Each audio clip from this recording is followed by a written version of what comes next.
munsi umwami azamanuka mu cyubahiro gitangaje.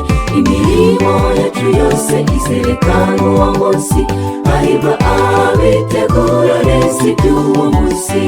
Uwo munsi w'umwami n'ukuri rwose uri hafi, muri dusohoza inshingano. Ibibazo duhura nabyo turi muri uyu murimo ntibidutera ubwoba, kuko Yesu ni umuneshi. Niwe uturwanirira tugatsinda kubw'imbaraga ze, natwe tugume mu maboko ye n'ukuri azadutsindishiriza. Uwo munsi w'umwami n'ukuri rwose uri hafi, muri dusohoza inshingano. Ibibazo duhura nabyo turi muri uyu murimo ntibidutera ubwoba, kuko Yesu ni umuneshi.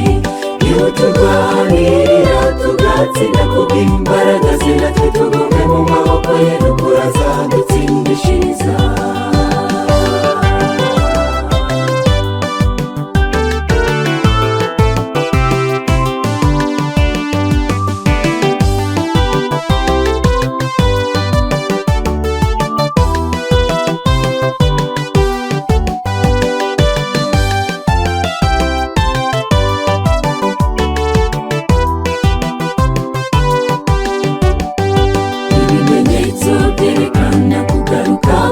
Yesu yaragaragaye ntagisigaye, ubwo twitegure.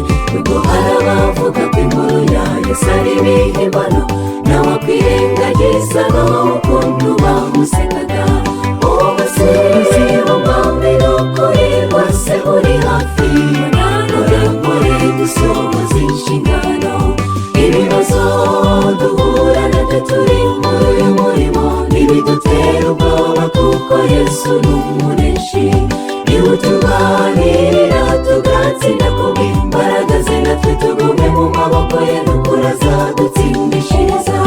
Uwo munsi w'umwami n'ukuri rwose uri hafi, muri dusohoza inshingano. Ibibazo duhura nabyo turi muri uyu murimo ntibidutera ubwoba, kuko Yesu niwe. Niwe uturwanirira tugatsinda kubw'imbaraga ze, natwe tugume mu maboko ye n'ukuri azadutsindishiriza.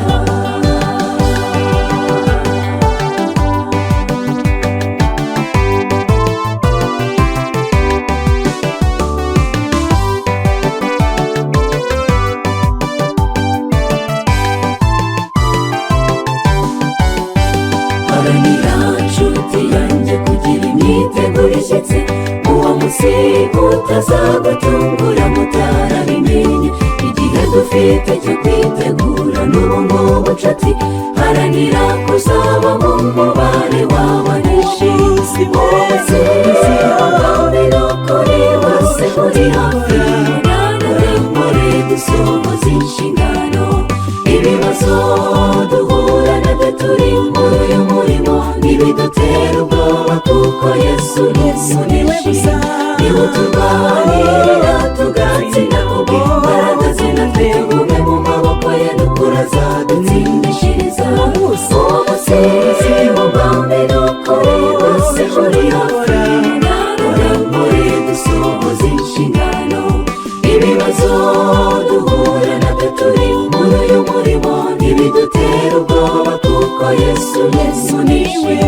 Niwe uturwanirira tugatsinda kubw'imbaraga ze, natwe tugume mu maboko ye n'ukuri azadutsindishiriza. Uwo munsi w'umwami n'ukuri rwose uri hafi, muri dusohoza inshingano.